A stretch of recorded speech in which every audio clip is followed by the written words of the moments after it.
No sé muy bien cómo empezar esto. Solo sé que llevo tiempo dándole vueltas a compartir lo que vivimos. Me llamo Luzmila y nunca he hablado abiertamente de lo que pasó en mi casa. Ni con amigos, ni con vecinos, ni con nadie fuera de mi familia. Y si te escribo ahora es porque, por alguna razón que no alcanzo a entender, siento que alguien tiene que escucharlo.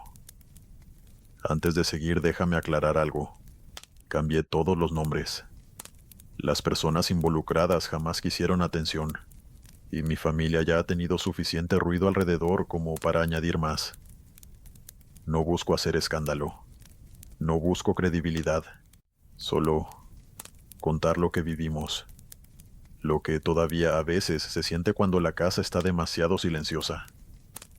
Si decides leer esto, ten paciencia. Lo que pasó no empezó de golpe, fue algo que se fue acercando, y esta es la única forma que tengo de sacarlo de mí. Pertenezco a una familia pequeña de clase media, o más bien media baja. Mis padres supieron aprovechar una época en la que la economía era un poco mejor en México, y compraron una casa bonita en un barrio residencial decente. Pero los tiempos cambian, y para cuando yo tuve conciencia de cuánto costaba un kilo de tortillas, mis padres no estaban tan holgados económicamente como cuando yo era una bebé. Si el problema se hubiese quedado ahí, probablemente no habría historia que contar, ya que algo que tengo que admitirles es que siempre hicieron todo lo posible para sacarnos adelante. Pero por desgracia, algo más siniestro que las facturas le esperaba a mi familia. Creo que tenía 5 o 6 años cuando vi la primera sombra por el rabillo del ojo. O al menos, fue la primera vez en la que me pareció extraño que algo así estuviera pasando. Se lo comenté a mi madre cuando pasó una segunda vez en el transcurso de una semana, pero no me puso atención, asumiendo que era jueguitos de niña, o mi imaginación. Años después la frase favorita de mi mamá sería, antes vivíamos mejor. Lo decía con un aire de nostalgia como si fuera verdad, pero yo nunca he dudado en preguntarle, ¿antes cuándo? Nuestra vida, al menos que yo recuerde, siempre fue rara.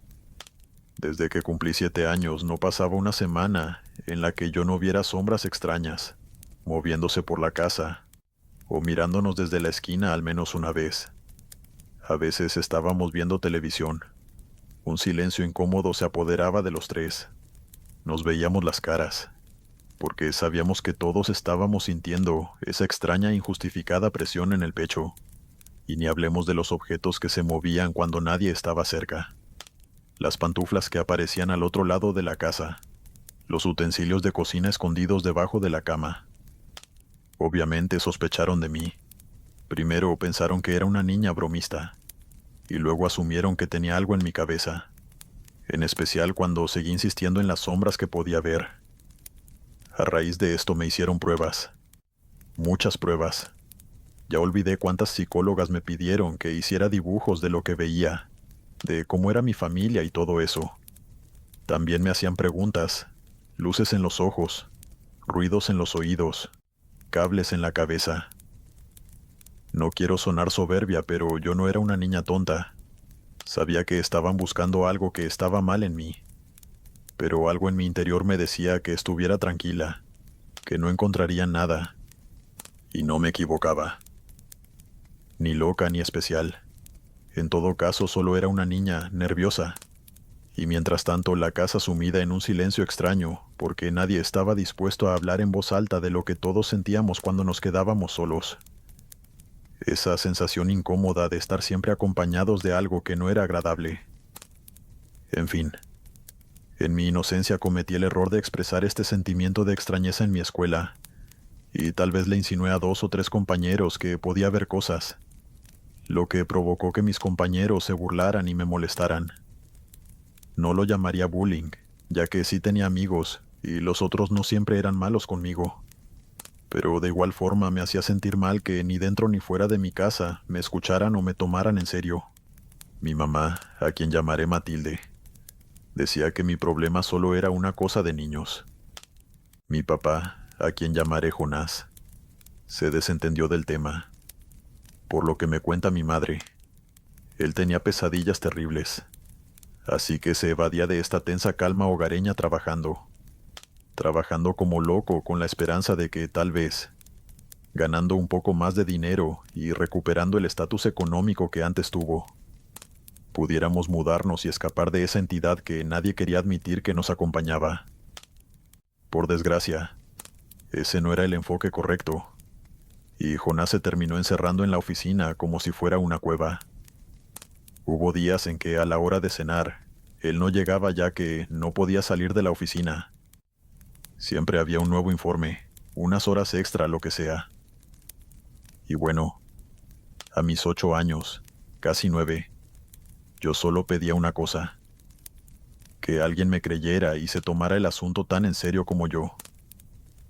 Durante mucho tiempo fingimos normalidad mientras las puertas de la casa se cerraban sin corrientes de aire. Yo iba pegada a mi mamá casi todo el tiempo, y si jugaba, procuraba estar cerca de ella. También prefería estar fuera de casa, así que no dudé ni un segundo en pedirle que me inscribiera en cuanta actividad existiera. Practiqué natación, fútbol y aprendí a tocar el piano.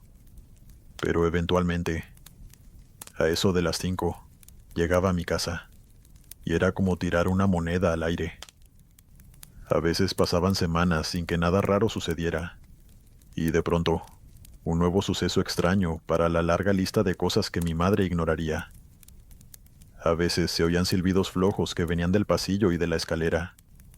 No eran melodías, solo eran largos y agudos, como si una olla de presión estuviera liberando todo el vapor. Mi mamá fingía que no oía, pero se le erizaba la piel de los brazos y los vellos de la nuca. Yo lo veía. Quiero decir, si estaba con ella por el miedo de que algo extraño me pasara estando sola, pero ella solo fingía que todo estaba bien. Si notan un dejo de rencor en mis palabras es porque lo hubo. Y aunque ya perdoné a mi madre por su indiferencia con el asunto, no puedo evitar molestarme un poco mientras escribo esta historia. Yo, con 9 años, decidí que era mejor fingir para no tener que pelear con mi mamá. Hubo noches en que el televisor cambiaba solo de canal hacia la estática, y yo simplemente regresaba al canal original, disimulando con todas mis fuerzas el temblor en mis manos. Hubo una madrugada en que el microondas sonó solo en la cocina por casi 2 minutos, como si alguien lo abriera y lo cerrara, mientras yo escuchaba los ronquidos de mis padres en la otra habitación. Esas tonterías suenan pequeñas, pero poco a poco te taladran la cabeza y cambian tu forma de ser y la forma en la que percibes lo que te rodea. Aún a día de hoy todo me resulta aterrador. Tengo problemas de insomnio y depresión, pero en aquel entonces era lo normal, y había que vivir con ello. Cuando cumplí 10 años, mi papá empezó a pasar un poco más de tiempo en la casa. Le estaba yendo bien en el trabajo, y creo que estaban solucionando los problemas que tenían en su matrimonio. Pasa que un domingo cualquiera mis papás hicieron un almuerzo especial, y en la sala me anunciaron que iba a llegar un bebé a la familia. Mi mamá ya tenía 3 meses, aunque aún no se le notaban del todo. A mí no me salió la alegría completa. Es decir, sí, obviamente me alegré mucho y me ilusionó de tener un hermano o hermana, pero al mismo tiempo sentí algo de disgusto. No por envidia ni por celos, era más bien miedo. Atrás de la alegría inicial se armó un coro de susurros dentro de mi cabeza, porque de verdad sentía que no convenía, que mi hermano o hermana estaba en peligro inminente, y que tal vez no era el momento para traer un nuevo miembro a la familia. Puede que jamás fuera un buen momento, de hecho. Una niña de 10 años no debería estar pensando cosas así. Pero bueno, así pueden hacerse una idea del estado en el que me encontraba así a esas alturas, ya que no podía ni relajarme con las más mínimas alegrías, mucho menos con la llegada de un hermano. Pero bueno, ¿qué puede hacer una niña de 10 años con ese tipo de advertencias? Decírselas a sus padres como si ella fuera una planificadora familiar. Claro que no. Me mordí la lengua, sonreí, y ayudé a mi mamá en todo lo que pude durante los meses siguientes, haciendo un gran esfuerzo para no decir nada. cuando notaba la mirada de una de las sombras fija en el vientre de mi madre. 6 meses después, el 12 de agosto, mi hermana y mi mejor amiga nació. La llamaron Natalie, y era grande y con el llanto bastante fuerte. Todo en orden con mi hermanita.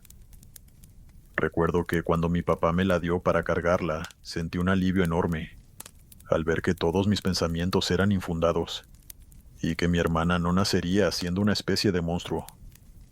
Pero eventualmente esos pensamientos extraños, negativos, volvieron a mí, aunque cambiaron el tono. Ahora eran pensamientos burlones, como si algo dentro de mi cabeza me dijera que era una ingenua, por pensar que todo podía salir bien. A día de hoy no estoy totalmente segura de si esas ideas eran mías, o si acaso algo oscuro estaba sembrando pensamientos en mi cabeza. El siguiente año fue bastante tranquilo en general, y prácticamente no hay nada que mencionar con respecto a los ruidos y los objetos moviéndose. Seguía pasando, pero con una frecuencia muy baja. Sin embargo, poco después del cumpleaños de Natalie, iba entrando a su habitación con mi mamá, cuando vimos que su cuna se movió 3 o 4 veces. Era como si se sacudiera muy suave, y le pregunté a mi mamá si sintió algún temblor bajo sus pies. Mi mamá, obstinada como siempre, fingió no haber notado nada, y simplemente sacó a mi hermana de la cuna. Yo no quería insistir al respecto, pero aquello me dejó muy mal cuerpo. A veces, en raras ocasiones, lograba ver sombras asomarse por las esquinas, especialmente cuando yo estaba a solas con mi hermana. Ahora su cuna se movía cuando nosotros no estábamos, y cuando me quedé sola en su cuarto, me sentí demasiado inquieta. Y por primera vez en años le volví a decir a mi madre que sentía que algo raro estaba pasando. Ella por supuesto me ignoró, asegurándome que estaba exagerando y que esas cosas pasan a veces. Justo por esa época, al fin alguien tomó en serio todo el asunto de las sombras. La hermana mayor de mi mejor amiga, una chica de 19 años bastante madura en retrospectiva, me dijo que yo era materia, o algo así. En pocas palabras, me dijo que tal vez yo tenía el don de ver a los espíritus, y que con práctica podía comunicarme con ellos. Yo pensé que ese don era una porquería, ya que de verdad había vivido aterrada por años, viendo sombras que nadie más veía. Y ahora que las sombras empezaban a mostrar interés en mi hermana, sentí incluso más miedo, al creer que ella también pudiera sufrir lo mismo que yo. Mientras tanto, en la casa las cosas iban y venían por oleadas. Meses de calma y de pronto, sin ninguna provocación de por medio, había semanas enteras llenas de golpecitos en la madera, silbidos desganados al fondo del pasillo, y una nueva manifestación, por así llamarla. En la casa a veces se presentaba un desagradable olor a humedad que, después de que mi padre lo buscara incansablemente, no logró encontrarle origen. Si hablaba de estos fenómenos en la escuela, mis amigas me tocaban la frente para checar la fiebre, burlándose de mí. Si lo decía en casa, mi madre me pedía que dejara el dramatismo, y mi papá me imploraba que dejara de decir lo mismo siempre. Lo veía desesperado, impaciente la mayoría del tiempo, y poco a poco, empecé a notar que se distanciaba como había hecho años atrás, y cada vez pasaba más tiempo en el trabajo. Uno de los golpes más duros para mí es que mudaron a Natalie a la habitación del fondo, la más alejada de la mía, para que la bebé no escuchara mis cosas, ya que no sé cómo ni por qué. Mis padres asumieron que yo era la responsable de los ruidos de la casa, o al menos de la mayoría. Volvieron a llevarme a psicólogos y me volvieron a hacer estudios para ver si todo estaba en orden en mi cabeza. Diagnóstico: nada que justificara mis alucinaciones, pero sí un claro indicio de parentificación. Es decir, que a mis tiernos 11 o 12 años, yo me sentía en la obligación de cuidar de mi hermana y de mis padres como si fuera la jefa de la familia.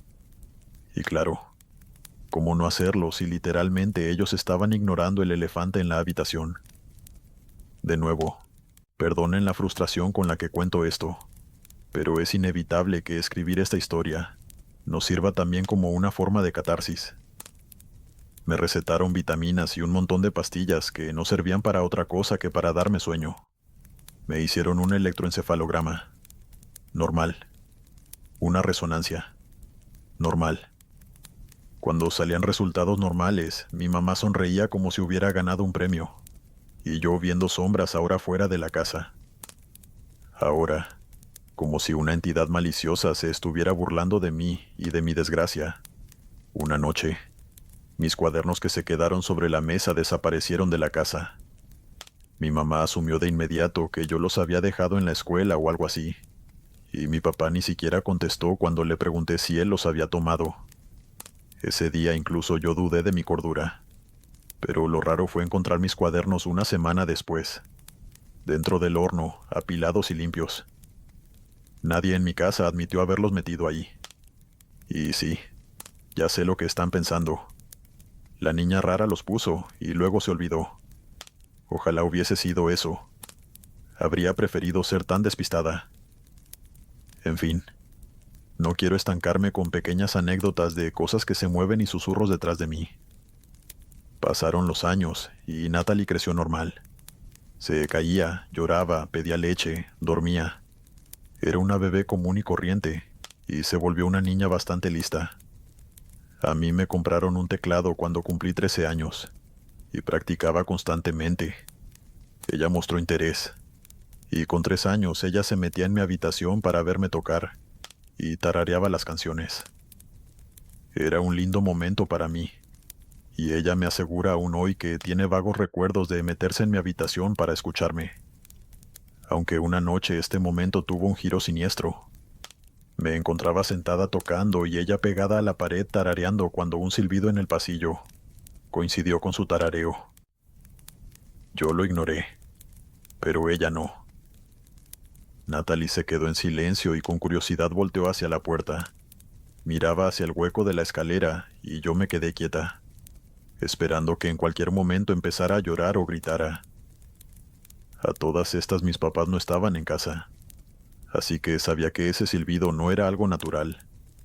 Sin embargo, cuando vi que en la cara de mi hermana se dibujó una sonrisa y agitó la mano como saludando a lo que fuese que estaba ahí, me levanté molesta y me asomé. Obviamente no vi nada y cerré la puerta con fuerza. Le pregunté qué había visto y ella me contestó que vio a un niño pequeño con un tono confundido. Le pedí que nunca hablara con ese niño y que evitara verlo o interactuar con él, y supongo que ella me hizo caso, ya que sin importar qué ruidos se escucharan, ella se concentraba en mí, y nada más que en mí, cada vez que nos quedábamos solas en casa. La cosa tomaría forma varios años después, prácticamente después de su 9º cumpleaños. Antes de eso hubo una calma rara de 6 años. 0 golpes, 0 silbidos, 0 luces parpadeando y sin objetos moviéndose del lugar de forma misteriosa. Yo seguía viendo sombras dentro y fuera de casa, pero con los años me acostumbré. En cuanto a mi madre, pues, ella estaba feliz, y empezó a decirme con tono de suficiencia: «¿Ves? Todo está en orden, Luzmila. Aquí todo está bien. Aquí nunca estuvo pasando nada». No debió decirlo en voz alta. Yo tenía 19 años. El 12 de agosto hicimos un pastel en casa. Vinieron varias amigas suyas de la escuela. Todo normal, salvo un detalle. Natalie no se comió el pastel. Fue dar un solo bocado y que de pronto ella dijera que no le gustaba el sabor, que sabía a tierra. Todos nos vimos las caras. Era un pastel normal de chocolate con crema. A mi mamá siempre se le dio bien la repostería, y creo que todos coincidimos en que estaba delicioso. Pero Natalie, mi linda hermana, que, debo destacar, no se caracterizaba por ser quisquillosa hasta entonces. Dijo simplemente que le daba asco el olor. A partir de ese día, empezó a decir «me da asco» por casi cualquier cosa. La ducha, el olor de los productos de limpieza, la salsa que mi mamá le ponía a la comida. A veces decía «huele a agua sucia» cuando íbamos a la piscina, y cosas así. Todos pensamos que era una etapa de la preadolescencia, tal vez demasiado pronto ya que, como digo, Acababa de cumplir 9 años, pero bueno, cada niño crece a su ritmo. Intentamos tener paciencia, y poco a poco encontramos ciertas cosas que sí le gustaban comer, aunque cada vez, semana tras semana, sus gustos se volvieron más exquisitos y demandantes. Yo hablaba con ella todo el tiempo, e intentaba entenderla, pero ni ella misma entendía por qué había cambiado tanto. Una tarde me dijo, es que simplemente ya no me gustan los sabores, no sé por qué. Lo realmente preocupante empezó a mediados del año siguiente. Yo dormía para ir a la universidad por la mañana, cuando empecé a escuchar sus pasos sigilosos por toda la casa. Me di cuenta de que no estaba durmiendo. La atrapé en un par de ocasiones paseándose por la sala, y cuando la interrogué sobre lo que pasaba, ella me decía excusas como que venía del baño o que estaba tomando agua. Las primeras 2 o 3 veces le creí, pero al cabo de un par de semanas le dije que me explicara qué le pasaba, o que se lo diría a mamá. Ahí ella me confesó que estaba costándole mucho conciliar el sueño. Cuando le pregunté a qué se debía, me describió algunas pesadillas que estaba teniendo, y que le estaba empezando a dar miedo quedarse dormida. Era imposible que no le comentara esto a mi mamá, pero claro, para ella recibir esa noticia fue como recibir una patada en el estómago. Me dijo que seguramente era una etapa y que hablaría con ella, aunque creo que evadió el tema. Yo veía preocupada cómo Natalie pasaba las noches en vela, dando vueltas en la cama, y si acaso dormía 1 hora o 2 antes de levantarse. Empezó a tener ojeras pronunciadas, y lucía nerviosa. A todas estas noté que las sombras estaban un poco más activas, pero no quise hacer la asociación ya que no las veía en torno a ella, sino viéndome a mí desde los rincones, como siempre. Creo que estuvo así por unos 2 o 3 meses, hasta que al fin logró conciliar el sueño con relativa normalidad. Otro comportamiento extraño que empecé a notar, luego de que cumpliera 10 años, es que comenzó a hablar sola en el baño. Al principio pensé que estaba cantando o algo así, ya que siempre le gustó la música y de hecho la inscribieron en clases de canto, pero noté de inmediato que estaba hablando con alguien. Sin embargo, no sé bien qué decía, ya que no era mi intención espiar a mi hermana. Una tarde le pregunté con quién hablaba cuando estaba en el baño, asumiendo que estaba hablando por teléfono con alguien, y ella no quiso decírmelo. A todas estas, mis padres estaban más concentrados en su matrimonio fallido que en Natalie, así que sentí que era mi responsabilidad estar atenta a lo que pasaba. Le aseguré que podía confiar en mí, pero lo único en lo que fue clara, como si eso fuera a calmarme, era que no estaba hablando por teléfono con nadie, solo estaba hablando sola en la ducha. Estuvimos unos cuantos años en esto, y para cuando Natalie cumplió 13, comenzaron los cambios abruptos de humor. En un momento se estaba riendo y al siguiente lloraba o enfurecía. Mi mamá lo atribuyó a las hormonas, y mi papá dijo que solo era la adolescencia. Yo, mucho más desconfiada que ellos, insistí en que buscáramos ayuda, y al final terminé yo misma pagando la psicóloga, que nos dijo que era ansiedad. Luego un médico psiquiatra sugirió trastorno de conversión o síntomas disociativos. Era frustrante. Me estaba viendo proyectada en mi propia hermana, ya que yo había estado en su lugar alguna vez. Todo el mundo pensando que estaba loca y analizándome para ver qué podía estar causando mi comportamiento extraño. Intenté hablar con ella, y Natalie me confesó que se sentía rara desde hacía meses. Las pesadillas habían regresado, y simplemente sentía como si algo dentro de ella estuviera explotando constantemente. Eso me dejó bastante confundida, y aunque no quería sugestionarla con mis movidas paranormales, le pregunté si veía cosas o si escuchaba algo extraño por las noches en casa. Natalie me dijo que siempre sentía a alguien rondando por su habitación, pero ya no sabía cuándo era una pesadilla y cuándo no. A finales de octubre, en la madrugada, 2 meses después de que Natalie cumpliera 14 años, apareció en la sala con la camisa del uniforme al revés y los pies sucios. Yo estaba ahí viendo una película y me dio un susto de muerte cuando la vi por el rabillo del ojo. Le pregunté qué le pasaba, pero no me contestó. Era como si estuviera caminando sonámbula. Había caminado por el patio descalza. Miré sus dedos. Sus uñas estaban llenas de tierra, como barro, y cuando la desperté, obviamente no recordaba nada de lo que estaba pasando. Llamé a mis papás, pero ellos solo la regañaron, como si eso sirviera de algo. Por suerte era sábado y pudo descansar todo el día siguiente. Estuve atenta, y creo que no exagero si digo que, luego de darse una ducha, durmió desde las 2 de la mañana hasta eso de las 4 o 5 de la tarde del domingo. A la mañana siguiente, el lunes por la mañana, el lavabo amaneció con manchas negras alrededor del desagüe, como si hubiese agarrado lodo y hubiesen colmado el fregadero. Nadie de la casa admitió haberlo hecho, y por supuesto todas las miradas se dirigieron a Natalie y a su breve episodio sonámbulo del día anterior. Pero esta vez estaba limpia. Otro misterio sin explicación para mi familia. Ahora, para serle sincera, no sé decir exactamente cuándo empezó todo a salirse de control. Hasta ese momento eran pequeñas cosas extrañas y aisladas. Pero de pronto, las señales y los sucesos en torno a Natalie se encrudecieron. Un día empecé a escucharla balbucear frases y las terminaba con palabras que no se entendían. Se reía sola cada vez con más fuerza, y cuando hablaba con ella muchas veces era como si no estuviera viéndome o no me escuchara. Volvimos a llevarla al psiquiatra y le recetó un montón de pastillas que tuvieron un efecto calmante, pero no resolvieron el problema.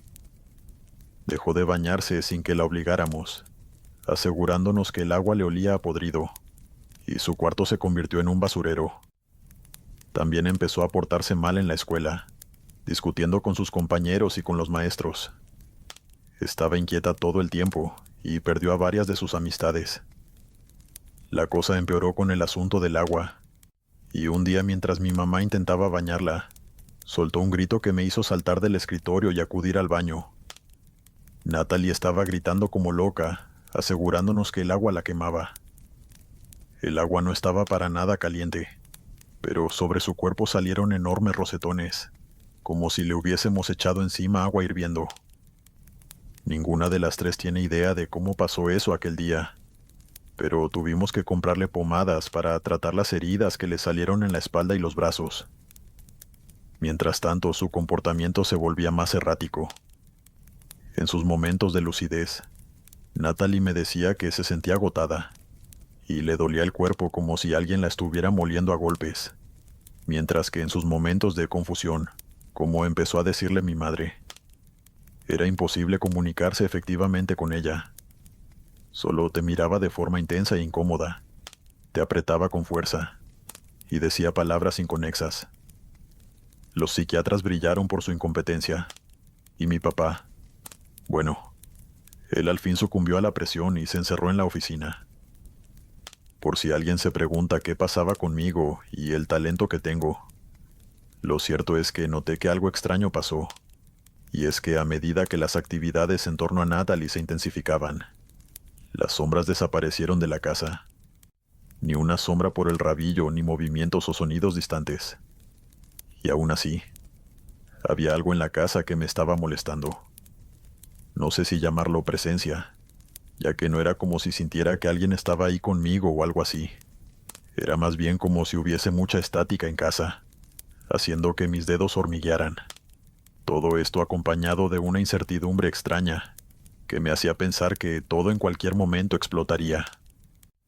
Sin embargo, me aferré a la idea de que todo aquello se debía a una condición de mi hermana, hasta que algo pasó a finales de enero, siendo el primer suceso sólido que nos hizo aceptar que aquello no eran solo nervios o un problema común.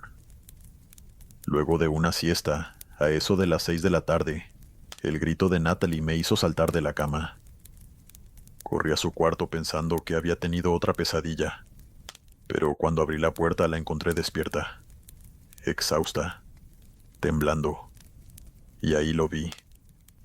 Su brazo, desde la muñeca hasta el codo, tenía marcada la forma completa de una mano, pero no una mano normal, Era enorme, roja, inflamada, como si alguien mucho más grande que cualquiera de nosotros la hubiera sujetado con una fuerza brutal. Me quedé paralizada. No supe si gritar, llorar o correr. Solo alcancé a preguntarle quién la había tomado así. Y ella con la voz quebrada me dijo que no sabía, que solo soñó con una figura negra parada en la puerta, y que cuando despertó, ya tenía esa marca. Mi mamá no pudo decir nada. Mi papá llegó tarde, lo vio y se puso peor. Ni siquiera pensó en mi hermana. Pensó en lo que dirían en la escuela si alguien lo veía. Así que me exigió que borrara la foto que le tomé. Pero ese fue el momento en el que lo entendí todo. Nada de lo que habíamos vivido antes. Las sombras, los ruidos, los objetos moviéndose. Era comparable a esto. Esto era otra cosa. Algo que ya no se conformaba con asustarnos. Algo que ahora quería hacer daño. Y aunque yo aún no lo sabía, esa marca no fue el final. Fue el aviso de lo que estábamos a punto de vivir. No tuve que investigar mucho para encontrarme con que todo lo que habíamos estado viviendo eran señales de algo siniestro en casa. Y al final, yo fui la que inició lo que vino después. Y no lo hice por santa, ni por devota o algo así. Lo hice por cansancio. Entré a la parroquia de la colonia un martes cualquiera, y me senté a esperar a que terminaran de barrer. Ahí fue donde conocí al padre Damián. Era un hombre mayor, delgado y con la mirada tranquila. Me transmitió mucha serenidad cuando hice contacto visual con él. Y yo debí de transmitirle mucha angustia, ya que no demoró ni un minuto en acercárseme y preguntarme qué me sucedía. Creo que jamás en mi vida había llorado tanto. Se me hizo un nudo en la garganta y comencé a llorar, explicando todo lo que había vivido desde pequeña hasta ese momento de mi vida. El padre Damián me escuchó sin juzgarme, ni buscarle explicaciones lógicas o burlarse. Fue liberador para mí hablar esto con alguien sin importarme que me tomaran por loca, casi tanto como escribir esta historia. Cuando terminé, el padre me pidió que mantuviera la calma y empezó a preguntarme por mi familia, por Natalie, por mis padres y todo eso. Le dije que íbamos a misa una vez al año como mucho. Se quedó callado un buen rato, miró al piso y dijo: «Yo no puedo decirte bien qué está pasando. No soy un padre experto en estos problemas, pero iré a bendecir tu casa si me lo permites, y veré qué puedo hacer. Con asuntos como este, hay que empezar por la puerta correcta». Recuerdo sus exactas palabras porque me dieron tanta esperanza, que ese día dormí tranquila por primera vez en mucho tiempo. Lo que yo no sabía era que la puerta correcta era sinónimo de un camino lento y frío, lleno de protocolos increíblemente pesados. El padre Damián fue a ver a mi hermana, su forma de ser y de comportarse, y aunque bendijo la casa, los fenómenos que atormentaban a Natalie se multiplicaron. Sus lapsos de lucidez se redujeron bastante, y los eventos dentro de casa comenzaron. Escuché cómo la puerta de la habitación de mis padres se azotaba con fuerza, casi tanto que pensé que se había roto la madera, y vi cómo varios libros se caían sin provocación del librero de mi cuarto. Eventos que tenían un aire de violencia muy distinto a los sucesos que caracterizaron a la casa cuando yo era pequeña. Mientras tanto, el padre Damián me confirmó que algo muy raro estaba pasando, al menos en su opinión, pero que no era su decisión hacer nada al respecto. Tampoco usó la palabra demonio o algo así. Simplemente dijo que algo estaba pasando, y por eso intercedió por nuestra familia. Además de visitarnos con frecuencia, habló con el obispo. El obispo pidió informes médicos, registros, constancias, todo lo que fuera necesario para descartar que lo que le pasaba a mi hermana no era una condición médica. Lo cierto es que después de tantas visitas al psiquiatra, teníamos resultados normales para regalar, pero ahora pedían exámenes nuevos. Nos mandaron de regreso al psiquiatra, pero esta vez los exámenes eran para todos en la familia, para descartar posible abuso parental, o que otros miembros de la familia estuviera ocasionando los sucesos, o que estuviéramos teniendo histeria colectiva. Mi mamá era irritable y demostró signos de estar exhausta, pero era funcional. Mi papá, por su parte, estaba al borde de un colapso nervioso, pero al mismo tiempo, estaba en un estado de evasión ignorando el problema que lo rodeaba. A mí me diagnosticaron una depresión, que ya sabía que tenía a través de un test de personalidad, que me pareció un chiste. A Natalie le preguntaron por su infancia, y la interrogaron hasta el cansancio, intentando obtener una especie de confesión que dijera que nosotros la maltratábamos o algo así. Ella, en su estado de semilucidez, rechazó una y mil veces esta teoría, jurando por lo que fuese que jamás le habíamos hecho daño. El psiquiatra cambió medicación. Hubo una junta en la que un doctor nos explicó que la sugestión familiar podía estar derivando en cuadros compartidos. Y obviamente la palabra posesión no se dijo nunca. Mientras veíamos una que otra vez que Natalie cambiaba de personalidad. Ponía caras burlonas y se volvía inquieta y desafiante por momentos. El padre Damián, que empezó a actuar como un simple amigo de la familia, nunca mencionó algo parecido a la posesión, y simplemente escuchó lo que decían los doctores.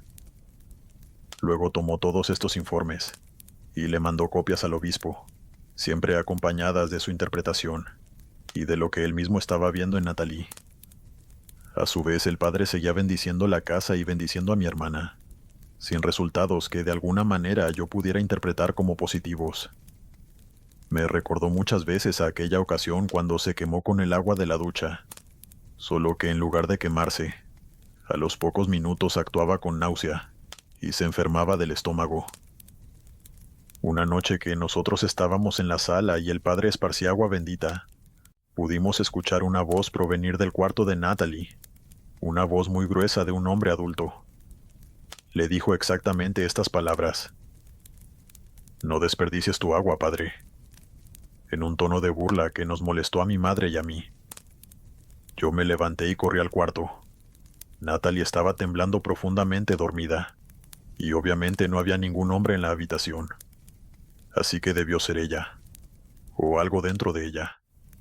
Recuerdo que la habitación estaba helada, así que la arropé con cuidado y volví a salir. El padre siguió rezando con calma sin dejarse provocar. Esa noche dormimos. A la siguiente no, y así sucesivamente.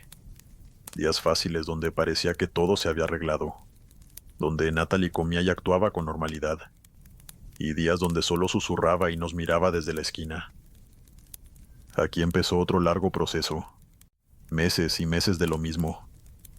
Mientras tanto, el Vaticano analizaba nuestro caso con una minuciosidad burocrática que me hacía perder la esperanza. Nos reunimos en la curia, firmábamos cartas. El obispo se entrevistó con nosotros, luego más cartas, responder más dudas, y así día tras día. Si acaso hay algo que deba mencionar es que un día visitamos un convento con Natalie. Ella se portó de maravilla para mi sorpresa, aunque obviamente estaba agotada y más delgada de lo que ha estado nunca. Hubo una monja que le pasó la mano en la cabeza a Natalie cuando estábamos en la capilla, y sin saber qué era lo que pasaba a mi hermana dijo: «Pobrecita». Como la odié en un instante por decir pobrecita, como si ella tuviera idea de lo que ocurría. Mi hermana es una guerrera, estaba resistiendo los golpes de algo que no se ve, y no necesitaba la lástima de nadie. Pero supongo que no lo dijo con malas intenciones. El 23 de enero, 2 años después de la primera visita al padre Damián, al fin y sin previo aviso, llegó el permiso para ayudar a mi hermana. Y con ese permiso también llegó alguien más. Otro padre al que llamaré Lorenzo. A la Iglesia Católica, si bien considera estos casos como reales y desea ayudar, se le critica mucho por estos sucesos. Y se me hizo evidente que no quería que nada de esto se hiciera demasiado público. El padre Lorenzo llegó con una maleta vieja, una cruz sencilla y un cuaderno pequeño con el lomo gastado. Nos sonrió y se portó de una forma muy amable, hablando español con un acento italiano que se le notó de inmediato. Eso sí, No nos dijo nada más que lo necesario, ni nos hizo preguntas fuera de lugar. Solo se sentó en la sala, habló con mi madre, luego con Natalia a solas, y después con mi papá. A mí me miró poco, y cuando charlamos me preguntó si yo había sentido cosas extrañas en la casa. Le dije que desde siempre, y tras describirle todo lo que había vivido, él me preguntó que desde cuándo las sombras que yo solía ver habían desaparecido de la casa, y si acaso no había visto nada raro en el hogar. No pude darle fechas exactas, pero creo que fue suficiente con lo que le dije, ya que a partir de esta conversación empezó con los rituales. Fueron días y días de constantes rezos y una tensa calma en casa. 2 veces por semana durante 1 mes y medio, vinieron a la casa el padre Lorenzo y el padre Damián. No siempre con sotana, a veces un poco más casuales. Se ponían a rezar y el padre Damián le servía de asistente al padre Lorenzo. Mis padres y yo manteníamos la calma y seguíamos rezando dentro de la habitación, pese al frío repentino y otros sucesos pequeños pero agobiantes, como cuando Natalie empezó a llorar para que nos detuviéramos, como si le estuviéramos haciendo un daño terrible. En la primera sesión mi hermana soltó una risa con la boca cerrada, como si le doliera abrirla. En la segunda vomitó agua con olor a metal, cuando no había comido nada en todo el día. Así que tenía sentido que no vomitara más que agua, supongo. Aunque sinceramente fue doloroso verla así, más teniendo en cuenta que llevaba tiempo sin comer bien, y que había comenzado a costarle consumir agua. En la tercera sesión se desmayó, pero antes de caer sobre su cama me miró como si no me conociera, y con una rabia que yo no sabía que Natalie pudiera dirigirme. Hubo un día en que Natalie dijo que le dolía la espalda, y cuando mi mamá le levantó la blusa, su piel estaba marcada por rasguños horribles, como si un gato la hubiese usado para rascar. El padre Lorenzo miró de cerca los rasguños y dijo: «No te voy a tocar sin que lo permitas». Natalie asintió, y él solo pasó la palma abierta, a distancia como si midiera calor. El aire estaba frío en toda la habitación. Interpretar lo que hacía el padre Lorenzo es difícil, pero teníamos fe en él. Después de todo, él era el experto. Cuando se iban siempre nos pedían las mismas 3 cosas: no hablar del tema fuera de casa, no buscar brujos y no dejarla sola en la madrugada. Cumplimos la primera y la tercera. La segunda la rompió mi tía una noche, llevando a una sanadora que quemó hojas en el patio y dejó un plato con sal bajo la cuna vieja. El padre Damián se enojó como nunca lo vimos. No le gritó, pero la voz se le quebró. Dijo: «O hacemos el trabajo ordenado o no lo hacemos». Mi tía se fue y no volvió en meses. Por mi bien, no es que quiera ser cruel, pero ella era de esos familiares que dicen quererte, pero te dejan solo en los peores momentos y aparecen al tiempo fingiendo simpatía. Seguimos las órdenes de los padres, y la noche en que todo cambió fue un jueves. Lo sé porque al día siguiente yo tenía un examen en la universidad. No es el punto de la historia, pero todo este suceso me retrasó durante varios semestres en la universidad y me dificultó mantenerme en los trabajos que conseguía. Habíamos terminado una sesión larga y Natalie estaba en el sillón con una manta. El padre Lorenzo se quedó más tiempo del habitual acompañándonos, y al levantarse dijo que iba a rezar una última oración corta. Fue una lectura seca en voz baja. A la mitad Natalie se quejó, no con gritos ni ruidos extraños. Simplemente se quejó como si la hubiesen pinchado con una aguja. Hizo fuerza con los dientes. De pronto del baño salió un asqueroso olor a cloaca, y yo pensé con cansancio que otra vez estaba pasando lo mismo, y que aquello jamás acabaría. Pero para mi sorpresa algo cambió de dirección. Lo voy a decir sin metáforas. Natalie se inclinó hacia adelante y vomitó sobre la mesita de café un líquido oscuro y espeso. Pensamos que era sangre, pero era demasiado fétido para hacer tal cosa. De pronto el foco de la sala empezó a fallar como si quisiera quemarse. Un par de segundos no fue mucho tiempo. Y en cuanto al líquido, tampoco fue exagerado como en las películas. Tal vez una taza de ese fluido. El olor era a metal y agua estancada. Ella llorando respiró profundo como si por fin le entrara aire en el pecho. El padre Lorenzo hizo ningún gesto de angustia o miedo, pero sonrió y nos dijo que debíamos dejarla descansar, mirándome como si me tocara a mí cerrar la puerta. Solo limpié ese líquido fétido y lo saqué de la casa junto a todo lo que usé para limpiarlo. Al día siguiente me levanté a las 5. Me asomé a su cuarto y mi hermana por fin dormía plácidamente, con la boca entreabierta y el pelo como siempre enredado. Después del desayuno, Natalie siguió durmiendo varias horas. Estaba cansada, pero dijo sentirse un poco más ligera. Comió sin tener arcadas, pero aunque no se terminó el plato, puedo asegurarles que llevaba años sin verla comer tanto. Poco después llamaron del colegio. Preguntaban si volvería el lunes, ya que les habíamos dicho que por un tema de salud no podría estar presente por un mes y un poco más. Afortunadamente les dijimos que sí. Y poco a poco Natalie regresó a la rutina que nunca debió abandonar. No fue un final luminoso ni milagroso. El padre Lorenzo y el padre Damián nos advirtieron que, pese a todo, siempre deberíamos tener cuidado. El padre Lorenzo regresó 2 veces más, pero ya no hubo sesiones largas. Antes de irse, nos pidió que no romantizáramos nada de lo que vivimos, y nos advirtió que no le diéramos demasiado brillo ni que hiciéramos que nuestra fe girara en torno a ese evento tan lamentable. Le estrechó la mano a Natalie y se despidió de nosotros.